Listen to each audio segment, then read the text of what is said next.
അസ്സലാമലൈക്കും all, welcome back. എല്ലാവർക്കും സുഖമായിരിക്കുമെന്ന് വിശ്വസിക്കുന്നു. ഇന്നത്തെ നമ്മുടെ റെസിപ്പി ഒരു ചീസി ചിക്കൻ ക്രോക്കറ്റ്സിൻ്റെ റെസിപ്പിയാണ്. ഈ സ്നാക്ക് ബ്രെഡിലാണ് ഉണ്ടാക്കുന്നത്. പിന്നെ സാധാരണയായിട്ട് നമ്മൾ ഉണ്ടാക്കുന്ന ഉള്ളി മസാലയൊക്കെ ആണല്ലോ സാധാരണ ഫില്ലിംഗ് ആയിട്ട് ചെയ്യുന്നത്. അതിൽ നിന്ന് വ്യത്യസ്തമായിട്ട് വേറൊരു സ്റ്റൈലിൽ എളുപ്പത്തിൽ ചെയ്യാൻ പറ്റുന്ന ഒരു ഫില്ലിംഗ് ഇതിന്. നമുക്കതിൻ്റെ റെസിപ്പിയിലേക്ക് പോകാം. അതിനായിട്ട് ഞാനിവിടെ ഒരു 350-400 ഗ്രാമോളം ഉണ്ട് ചിക്കൻ എടുത്തിട്ടുണ്ട്, ബോൺലെസ് ചിക്കൻ. അതിലേക്ക് കുരുമുളക് പൊടിയും ഗരം മസാലയും ആവശ്യത്തിന് ഉപ്പും പിന്നെ ഒരു 1.5 ടേബിൾ സ്പൂൺ വിനാഗിരിയും ചേർത്ത് നന്നായിട്ടൊന്ന് മിക്സ് ചെയ്യാം. ഇനി ഇത് നമുക്ക് ഒരു പാൻ ചൂടാക്കി അതിലേക്ക് ഒരു പീസ് ബട്ടറിൽ ഇതൊന്ന് ഫ്രൈ ചെയ്തെടുക്കണം. ഇതിപ്പോൾ ഞാനിപ്പോൾ അത് ഫ്രൈ ചെയ്യാനിട്ടിട്ടുണ്ട്. ഇനിയിപ്പോൾ ഇത് ഫ്രൈ ആയി വന്നിട്ടുണ്ട്. ഇനി നമുക്കിതിൻ്റെ ബാക്കി ഇൻഗ്രീഡിയൻസ് നോക്കാം. അതിനായിട്ട് ഞാനൊരു ചെറിയ പീസ് ക്യാബേജ് പൊടിയായി അരിഞ്ഞിട്ടുണ്ട്. പിന്നെ 2 പച്ചമുളകാണിത്. ഇതിലൊന്ന് പഴുത്തതായതുകൊണ്ടാണ് ആ കളറിൽ കാണുന്നത്. 2 പച്ചമുളകും പിന്നെ പൊടിയായി അരിഞ്ഞ മല്ലിയിലയും എടുത്തിട്ടുണ്ട്. ഇനി നമ്മൾ ചിക്കൻ ഫ്രൈ ചെയ്ത ആ ബട്ടറില്ലേ, ആ പാനിൽ തന്നെ ഈ ക്യാബേജും പച്ചമുളകും ഇട്ട് ജസ്റ്റ് ഒന്ന് വഴറ്റിയെടുത്താൽ മതി. നന്നായിട്ട് വേവുന്നത് വരെ അങ്ങനെയൊന്നും കാത്തിക്കേണ്ട ആവശ്യമില്ല. അടച്ചു വെക്കുകയും ചെയ്യരുത്. ഇതുപോലെ ഒന്ന് ജസ്റ്റ് വഴറ്റിയെടുക്കാം. അതിലേക്ക് ഈ മല്ലിയിലയും കൂടെ ചേർത്തിട്ട് ഒന്ന് ഇളക്കി കൊടുക്കണം. ഇനി നമ്മൾ ഫ്രൈ ചെയ്ത ചിക്കൻ ഒന്ന് ഗ്രൈൻഡറിൽ ഇതുപോലെ ഒന്ന് പൊടിച്ചെടുക്കണം. ഇത് ഞാനിപ്പോൾ പൊടിച്ചെടുത്തിട്ടുണ്ട്. അതൊരു പാത്രത്തിലേക്ക് മാറ്റി വെച്ചിട്ടുണ്ട്. ഇനി ഇതിലേക്ക് നമ്മൾ ഫ്രൈ ചെയ്ത ക്യാബേജിൻ്റെ മിക്സ് ഉണ്ടല്ലോ, അത് ചേർത്ത് കൊടുക്കണം. പിന്നെ ഇത് ഞാൻ കുറച്ച് ഒലീവ്സ് എടുത്തിട്ടുണ്ട്. ഇത് ഓപ്ഷണലാണ്, ചേർത്താൽ നല്ല ടേസ്റ്റ് ആയിരിക്കും. പിന്നെ ഇനി ഇല്ലെങ്കിൽ നിങ്ങൾക്ക് ഒഴിവാക്കാം, അത് സ്കിപ്പ് ചെയ്യാം.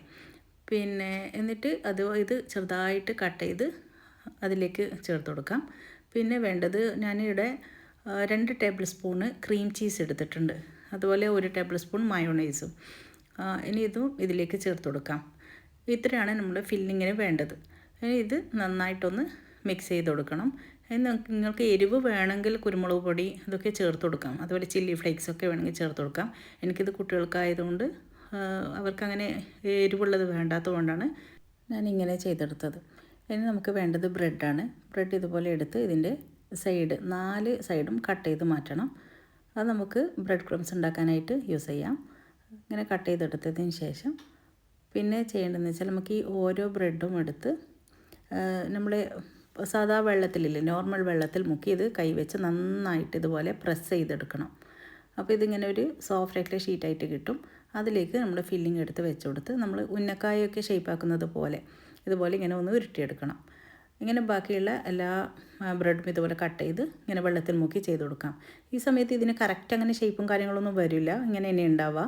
പിന്നെ നമ്മൾ ഇതിനകത്തിൻ്റെ പുറത്ത് ബ്രെഡ് ക്രംസൊക്കെ കോട്ട് ചെയ്യുമ്പോൾ നല്ല ഷേപ്പായിട്ട് വന്നോളും. ഫ്രൈ ചെയ്യുന്ന സമയത്ത് നല്ലൊരു ഷേപ്പിൽ അതായി കിട്ടും. പിന്നെ ഞാൻ ബാക്കിയുള്ള ബ്രെഡൊക്കെ ഇതുപോലെ പൊടിച്ചെടുത്തിട്ടുണ്ട്. പിന്നെ ബ്രെഡ് ക്രംസിന് ഈ കളർ കിട്ടണമെങ്കിൽ അത് പൊടിക്കുന്ന സമയത്ത് പിന്നെ ഒരു പ്രാവശ്യം ഒന്ന് പൊടിക്കാൻ അതിലേക്ക് ഒരു 1/2 ടീസ്പൂൺ റെഡ് ചില്ലി പൗഡർ ചേർത്തിട്ട് ഒന്ന് പൊടിച്ചെടുക്കുക. അപ്പോൾ ഈ ഒരു ഗോൾഡൻ കളറിൽ നമുക്ക് ക്രംസ് കിട്ടും. ഇപ്പം ഞാനിവിടെ മൈദ വെള്ളവും ഉപ്പും ചേർത്ത് പിന്നെ കലക്കി വെച്ചതാണിത്. ഈ മൈദയുടെ ബാറ്ററിൽ കുറച്ച് അധികം തന്നെ ഉപ്പിടണം. കാരണം നമ്മൾ ഈ ബ്രെഡ് വെള്ളത്തിൽ പിഴിഞ്ഞ് ചെയ്തതല്ലേ, അപ്പോൾ അത് നമുക്ക് പൊരിച്ച് കഴിക്കുന്ന സമയത്ത് അതിന് നമുക്ക് അങ്ങനെ ഒരു ഉപ്പില്ലാത്തതുപോലെ, ഒരു വെള്ളം ചേർക്കും പോലെ അങ്ങനെ ഒരു ഫീൽ ചെയ്യും. അപ്പോൾ ഈ ബാറ്ററിന് നല്ല ഉപ്പുണ്ടെങ്കിൽ നമ്മളത് കോട്ട് ചെയ്യുന്ന സമയത്ത് നമുക്ക് ആ ഒരു പ്രശ്നം ഉണ്ടാവില്ല. ഉപ്പുള്ള ഒരു ഇത് കഴിക്കുന്ന പോലെ തന്നെ ഉണ്ടാവും.